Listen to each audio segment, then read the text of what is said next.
It's another edition of Time About the Movies, and today we're taking a look at the films of March 21st, 1997. We got 5 movies to look at today, so let's go ahead and jump on into it. We'll start off with the biggest new release of the weekend, and that is Jim Carrey in the comedy Liar Liar. We're going to share what our parents do for work. My mom's a teacher. And your dad? He's a liar. You mean he's a lawyer? Fletcher Reed was climbing the ladder of success. You're the victim here, driven into the arms of another man. 7. Yeah, whatever. One lie Tell him it's in the mail. I ran out of gas. You're losing a little weight. at a time. The true victim is my client. Put yourself in his shoes for a moment. You're walking from church, and suddenly you encounter pouncing from the shadows. But what made him a successful lawyer? Your ex-wife called. I have to go to court this afternoon. Fletcher, it's his birthday. Also made him an unpredictable father. He said he was going to be here. He promised. Until one day, his son decided to make an honest man out of him. I wish that for only one day Dad couldn't tell a lie. Was it good for you? I've had better. Now, Any change, mister? Absolutely. Could you spare some? Yes, I could. I can't lie. all he can do is tell the truth. Like a dress? Whatever takes the focus off your head. The whole truth. You know why I pulled you over? I changed lanes without signaling while running a red light and speeding. And nothing but the truth. It was me. Your wish came true. You mean you have to tell the truth? How we doing this morning, Consul? I'm a little upset about a bad sexual episode I had last night. From Universal Pictures and Imagine Entertainment, and the director of The Nutty Professor, Jim Carrey. Liar, liar. You in the building? Mm-hmm. Everybody's been real nice. Well, that's because you have big...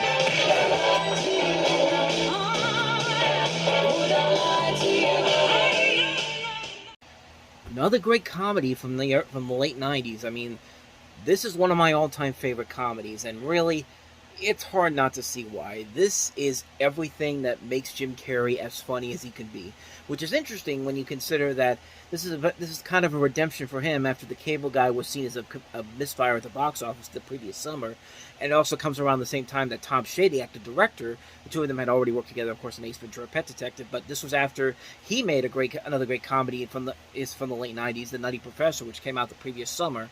And to have these two guys back together again, you just see how great they work off each other in this as director and star, because, man, like I said before, man, this is a great, great movie. Some interesting things I found out about this movie early on was that Steve Martin was actually, this was actually supposed to be written as a vehicle for Steve Martin, in which he'd play a scummy real estate agent who lies to clients about houses. Well, and then that was later rewritten for him to become a lawyer by, of all people, Judd Apatow. And they wanted somebody no older than 35. Of course, you had Jim Carrey, Mike Myers, and Eddie Murphy at the time. Myers turned it down to do Austin Powers, and so Carrey eventually took it after he turned down the role of Dr. Evil to do Liar Liar. So that's kind of interesting how that turned out there. And the results speak for themselves, man. I mean, this is a film that's really, really funny, and it's funny because of Jim Carrey. You could just tell that he was having the time of his life working on this movie. He was doing a lot of improv on here, and in fact, he said that there's over 1 million feet of film tape that was wasted because people were uncontrollably laughing at his improv, and really, how can you blame him? I mean, this is peak Jim Carrey at his finest, man. This is probably the funniest comedy overall he has ever done. I mean, it's a funny movie on so many levels, largely because of what Carrey brings to the table here. There's just so many moments in here that are so laugh-out-loud funny. Like, every time I watch it, and I laugh my ass off at how crazy the elements of comedy in this go. In this, like, of course, you have the scene with the pen, and him trying to and also the scene in the bathroom where he's beating the crap out of himself. I mean, stuff like that is great, but the concept alone is really good. Like, you have a lawyer, and lawyers, of course, have to lie sometimes in order to win cases and all that. He built this guy builds his career on lying, and his son basically says, you know what, I wish for one day he wouldn't lie all the time, and then all of a sudden, like, it just happens, man. He makes his birthday wish, and then he has to figure out how to get through a day like this without having to is without having to lie, and you could see the torture that he goes through in here, and that's just the magic of what Jim Carrey brings to the table in this performance. I mean, I don't think anybody else could really do what Carrey does in this movie and make this movie as great as it is. I mean, this is a comedy that still holds up more than 25 years later, and he's got a great cast to work around it as well. You know, Carrie Elways, Maura Tierney, Jennifer Tilly, Swoosie Kurtz, the young kid Justin Cooper is very good here. You got Anne Haney from Mrs. Doubtfire. I mean, there's not much more I can really add to this movie that hasn't already been said already. I mean, it's a hilarious comedy that just works on so many levels, and it works mostly because of Jim Carrey. Like I said, this is peak Jim Carrey comedy at its best. So much so that he actually brings in a character from In Living Color in here too. Something that I didn't even notice until very later on down the road. Fire Marshal Bill is in this movie at the end of the film, and I can't show it on here honestly, but I've seen it before, and yeah, you could. It's kind of hard to see at first, but once you've watched it more than once, you definitely can tell that's him as Fire Marshal Bill. And I thought that's just such a clever little detail to throw in there and completely throw you off to the side there. I mean, like I said before, man, I got nothing else to say about this one. Liar Liar is a classic film. If you haven't seen it already by this point, you are doing yourself a major, major disservice by not doing so. So, yeah, so that's Liar Liar. So, anyway, let's go ahead and move on to the next movie, and that is Jennifer Lopez in the musical biopic Selena. I'm a little scared. Are they gonna love me, Mama? Yes, they're gonna love you. Warner Brothers is proud to present the story of one family's hopes. She is special. She's got it. I can feel it. For a dream Maybe I just feel like I could do anything. that would come true. Jennifer Lopez, Edward James Olmos, Selena. This is, of course, the biopic about Selena Quintanilla Perez. I think I'm pronouncing that name right. Who, of course, her life was tragically cut short when she was murdered in a hotel room by this woman named Yolanda Saldivar in March of 1995. And, of course, she was only 23 years old when she passed away. And so you have a biopic talking about her rise to fame and eventually her tragic death here, which that trailer I showed you there didn't do much of a good job of showing balancing it out a little bit, although the trailer I think does it a little bit better. But I understand why they had to do it. They're trying to sell this movie, but also you have to. But at the same time, it's kind of hard to sell this movie honestly without bringing up what eventually happens to her. And I think the actual full-length trailer I think does a better job of showing that. But as far as the movie itself goes, it's a pretty standard biopic, honestly. I think the performances overall are very good here. You got Jennifer Lopez really giving it her all here. She really is perfectly cast in this role as Selena, and her father Edward James Olmos is very good in here as her father, I should say. Constance Maria from George Lopez is in here. John Cena is very good here. It's an overall enjoyable movie. It does kind of take the typical biopic approach where it basically kind of sanitizes everything about Selena. It doesn't really show it's trying to show all the positives because we know how this is going to end, but at the same time, though, it doesn't really take any real chances to it. It's more of it could be a celebration of this person, but you also really have to also delve into the personal stuff, the stuff that's not that. It's the stuff that really should be talked about more, but it's not really doing it, and that's part of the problem that I have with a lot of biopics. Especially nowadays, especially with something like Bohemian Rhapsody, they hint at the deeper, darker stuff, but they don't do a really good job of showing it on there because they want to show all the happy moments on there, and that's fine. You could do that, but at the same time, though, you gotta show some of the more heavier stuff here, and I get it. In this case, they do go to the heavier stuff at the end of the movie, but most of the movie doesn't really feel like it's a solid biopic. It doesn't really show everything that we need to know about this character, about this person, I should say, but like I said, it's not a bad movie per se. It just kind of falls into the category of most of these biopics. They don't really want to show you all the heavy stuff that they probably should show you, but it's not a bad movie per se. I don't hate it by any means necessary. I think you watch this movie specifically to see Jennifer Lopez really cement this role, and I think really show everybody that hey, she can be a really good actress, as she's shown later on down the road. But again, it's a little bit too sanitized at times. They don't really show you the heavy stuff that you really should know about. But like I said, it's not something that kills the movie overall. It's a fine film for what it is. I mean, it's not something I'd go back and watch over and over again, but I've seen it a couple of times, and I've really enjoyed it because of Jennifer Lopez and what she brings to the table here. But other than that, though, it's a solid film. Nothing too crazy, nothing too spectacular. Not one of the best biopics ever, but certainly not one of the worst. So that's Selena. Let's go ahead and take a look now at the re-release of one of my all-time favorite movies, actually my second favorite movie of all time, and that is, of course, The Godfather. Celebration of the 25th anniversary of The Godfather. All 3 films within the series are now available in widescreen and have been digitally remastered with THX certification and feature new interviews with author Mario Puzo, Al Pacino, Talia Shire, and director Francis Ford Coppola. The Godfather 25th Anniversary Edition. Now, there wasn't an official trailer for this particular re-release of The Godfather, so I just took the clip from the video trailer for when the entire trilogy came out on VHS. Of course, you see the digitally remastered in THX, all that type of stuff, but The Godfather was re-released this weekend for the 25th anniversary of the film from 1972. Of course, this is the film that Francis Ford Coppola directed, based off the script by Mario Puzo, which is based off of his best-selling novel of the same name. Marlon Brando, Al Pacino, James Caan, Robert Duvall, Diane Keaton, Talia Shire, just the many people involved in this movie. Of course, this is of course the first installment of the series, taking place between 1945 and 55, with Vito Corleone, played by Marlon Brando, and the transformation of his youngest son, Michael Corleone, played by Al Pacino, from reluctant family outsider to ruthless mafia boss. And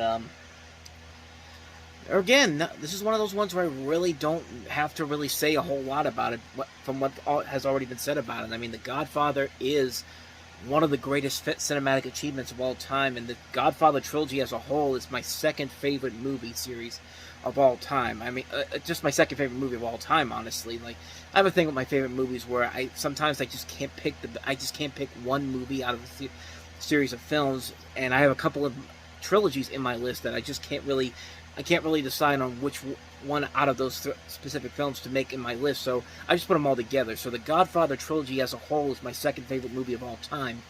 If The Godfather Part 3 had been a little bit better, it'd probably be my all-time favorite movie, honestly. But The Godfather, what more do I even need to say about this movie? It's a film that just works on so many levels.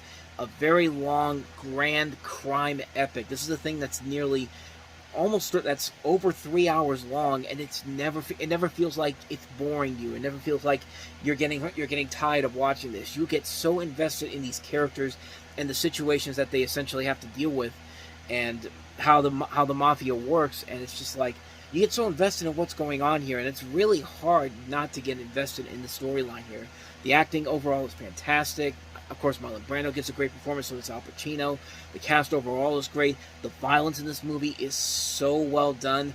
The classic moments are definitely there, from the horse head in the bed to, of course, Michael's wife her second wife, I should say, getting killed the way she does. Like, it's just like moments like that. The deaths in this movie, as I said before, top notch. I mean, this is a film that just really, it keeps your investment all throughout the course of the movie, and you're just wondering how this transpires throughout the course of the film. Like, how does Michael establish himself? Like he says in the beginning, basically that that's his family. It's not him, but as we later find out, it is. He is part of that family, and so he kind of doesn't really have a choice in this matter here. Like, he has to really follow in the family footsteps, and of course that's what eventually happens at the end of the movie. And again, I really don't know what else I can pretty much add to this that hasn't already been said already, but I will say, for the sequels, The Godfather Part 2, I think, is just as good, if not better, than the original film. Once again, it ups the ante. It expands the universe a little bit more. It tells more of a grander story, because we get more of the younger Vito, played by Robert De Niro, in that film, which, of course, was one of the films that won Robert De Niro one of his Oscars. And again, that's another one I don't really have to say too much about. It's like I said, it's one of the greatest sequels of all time. Godfather Part 3, I never hated like everybody else did. I've already talked about that movie before in length. If you want to go check that video out, I'll put a link to it in the corner right there, or I keep forgetting I have this backwards, so this corner, I should say. So go ahead and check that out if you want to see that. But I will say, the recent re-release re-edit they did with the Godfather coda, I think, is a lot better. I think it's a more fluent story. I think they add elements in there that actually make more sense to the story. But I never really hated The Godfather Part 3 like everybody else did. It's definitely the lesser of the three films, but it's still a great film overall. It's still a really good film, a really great film overall, I should say. I keep going back and forth with good, great, but it's still an enjoyable film. But yeah, Godfather original, not much more I can say about it that hasn't already been said already. Fantastic film. What more do I have to say about it? It's a true classic. So anyway, let's go ahead and move on to the next movie, and that is Mandela. In the case of accused number 1, Nelson Mandela, the sentence is life imprisonment. They have not stopped us, and they won't.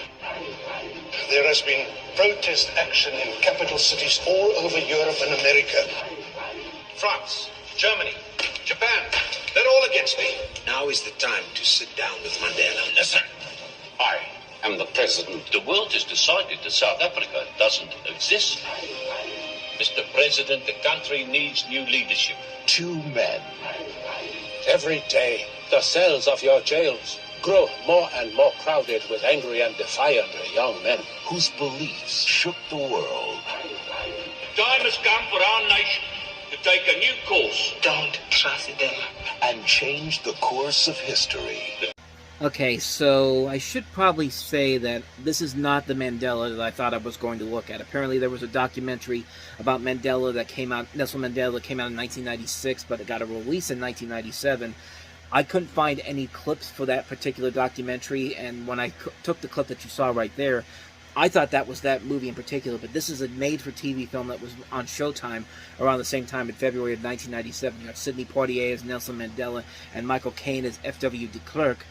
I could talk about the documentary, but I've never seen it before, so, and like I said, I couldn't find any footage of it, so I'm going to make an executive decision. I'm going to delve into this one here, because I've seen little bits and pieces of this particular film, but never the whole way through. And I will say that Sidney Poitier does a very good job as Nelson Mandela here, and Michael Caine, I thought was alright in the film, but from the little bits that I've seen from it, but like I said, I haven't seen the movie as a whole, and I thought this was a completely different film altogether, but like I said, I couldn't find any footage from the documentary, so I made this decision to just keep that in there, so it's basically around the same time period, so I guess it'll count no matter what.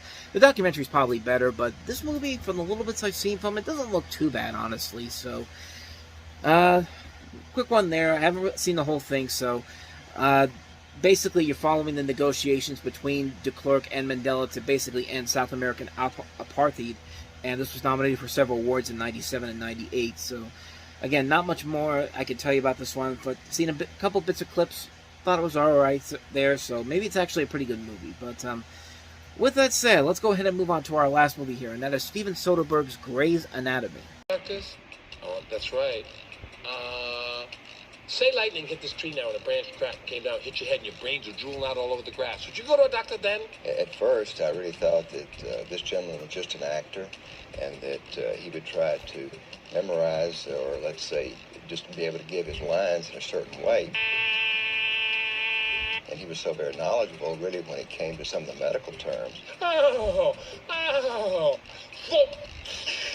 I really was surprised. It really was. He was the patient. Dr. Mandel, over here, please, it's me, the patient. Well, I just thought that the methods he chose, the alternative methods, including the sweat box. Oh, great spirit! This is Spaulding speaking, and I want to give away the fear that I'm about to have a heart attack at any minute. This is another one of Spalding Gray's concert films, even though technically there's no audience here, and it's basically him just sitting at a table and drinking water and going on these monologues, which basically was his whole shtick the whole time. And it was a good thing. It was a good thing overall. Like, I've seen most of his movies; they're pretty fun to watch, and this is another one that's really enjoyable. You basically have Spalding Gray here as the main character, who is diagnosed with a rare ocular condition called macula pucker. And after hearing all of his options, such as Christian Science, Native American sweat lodges, and the Elvis Presley of psychic surgeons, and the dangers of what surgeries could bring, he basically decides to go through other forms of medicine provided. This, in turn, takes him on this journey around the world and steers him away from surgery more so because of religious reasons, often in a dramatic and humorous fashion. And the film, basically, you see it right there, it's basically him doing these type of monologues throughout but he's doing these monologues throughout the course of the film, and they're very interesting. They're very interesting. They kind of remind me of a little bit of sort of a toned down Denis Leary in a way, because like he has kind of a delivery style to Denis Leary, except he's not swearing all the time. But overall, yeah, it's a really fun movie. It's a really enjoyable film. It's very much in the vein of what you expect from Steven Soderbergh too. This is one of his films that was kind of in the middle between his early success with Sex, Lies, and Videotape, and before he would eventually find new success with Out of Sight, which would be the next film he'd follow after this. And it's a pretty good movie. It's a very entertaining film. It's very witty. If you like Spalding Gray's style of entertainment, you'll definitely get a lot of value out of it. And it's a ton of fun. It's a really enjoyable, fun film. I'd highly recommend checking it out if you can find it, which I think it's on Criterion Collections, because that's where I found the trailer for this. So definitely check it out if you want to see this type of humor done very well. So, yeah, so that's Grey's Anatomy. So with that said, that wraps up another edition of Time About the Movies. Next time we meet, we'll look at 6 movies, all of varying degrees. So I look at this list here. We've got Harrison Ford and Brad Pitt in The Devil's Own. We also have Marlon Wayans and Kadeem Hardison in the comedy The Sixth Man. The sequel to Mighty Morphin Power Rangers, the movie, Turbo, a Power Rangers movie. Halle Berry and Robert Townsend's Baps. The animated feature Cats Don't Dance, and also Love and Other Catastrophes. So 6 movies overall to look at next time, and we'll delve into those as we go to the next episode. But until then, thank you very much for watching, and if you want to see more videos like this, please hit the playlist on the next page, check out the previous episode, and I will see you guys tomorrow for another episode. So thank you very much for watching. I'll see you next time, and until then, as always, take care.